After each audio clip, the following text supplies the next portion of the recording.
자, 여기서도 보시게 되면은, 자, 2번입니다. 자, 2번의 출제 영역입니다. 네, 출제 영역. 이것도 뭡니까? 어휘가 되고 있죠. 네, 어휘가 되고 있습니다. 근데 이 어휘도 바로 뭡니까? 기본 어휘가 되고 있죠. 그죠? 요거 기본 어휘. 기본 어휘가 되고 있는데, 이거는 뭐 달리 뭐라고 말씀드리기 참 어렵습니다. 단어가 굉장히 여러분 쉽지 않습니까? 컨셉 숨기다라는 얘기 아니겠습니까? 워낙 쉽습니다. 자, 여기에서 여러분도 하나 더 말씀드립니다. 자, 우리가 조금 거슬러 올라가게 된단 말이죠. 2020년 이전이라고 할까요? 2020년 이전까지만 하더라도 바로 우리 시험에서는 어휘 문제를 제시하는 단어들이 꽤 난이도가 높았습니다.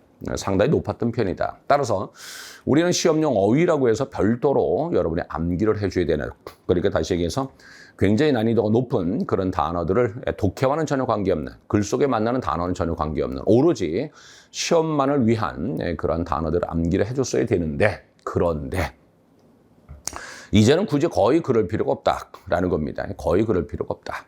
그러니까 우리가 어휘 문제를 위해서, 바로 어휘 문제를 위해서, 어휘 문제만을 위해서 굳이 난이도 높은 어휘를 볼 필요는 없다. 바로 기본 어휘, 이 기본 어휘에 대한 거, 바로 그게 뭐냐? 저는 이제 수능 어휘다, 이런 말씀 드리는데요. 바로 이 수능 어휘도 어느 정도 수준이 돼주느냐?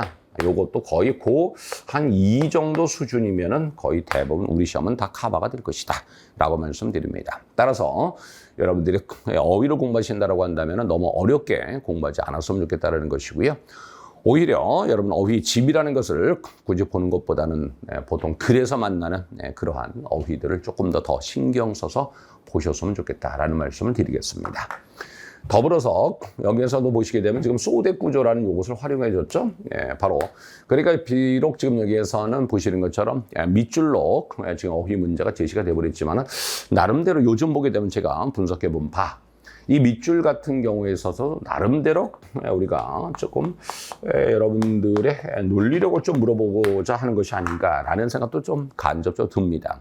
따라서 여러분 밑줄로 나와 있다 하더라도, 그리고 설령 만일에 밑줄로 나왔는데 저 단어는 모르겠어 라고 한다면 지금 제가 말씀드린 것처럼 한번 논리적인 관계를 따져보시기 바랍니다.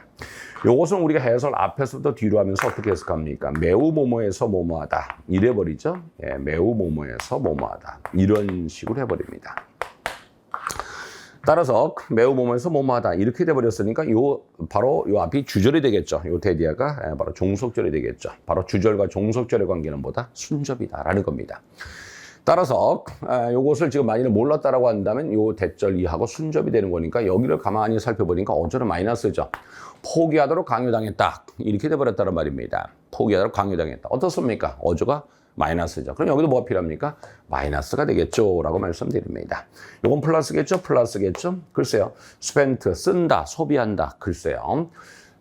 소비하는 거, 요거를 우리가 플러스 볼까 마이너스를 볼까 조금 애매하죠. 네, 그렇지만 정확하게 어저 마이너스는 2번의 히든 요것이 된다라고 볼 수 있겠습니다. 이런 식으로 해서 여러분들이 바로 어조로서도 접근할 수 있다라는 말씀 드립니다. 그렇지만은 컨실이라는 단어는 어쨌거나 상당히 쉬운 단어입니다. 컨실. 우리가 숨기다라고 해서 조금 난이도를 좀 높게 조금 더 잡아온다라면 disguise라든지 아니면 camouflage라든지 이런 단어가 조금 더 난이도가 좀 있다라고 볼 수 있겠죠. 이런 것도 좀 알아주시면 좋겠습니다. 어쨌든 기본 어휘 중심으로 해서 바로 수능 어휘 중심으로 해서 여러분들이 어휘 대비를 해주셨으면 좋겠다라고 말씀드립니다.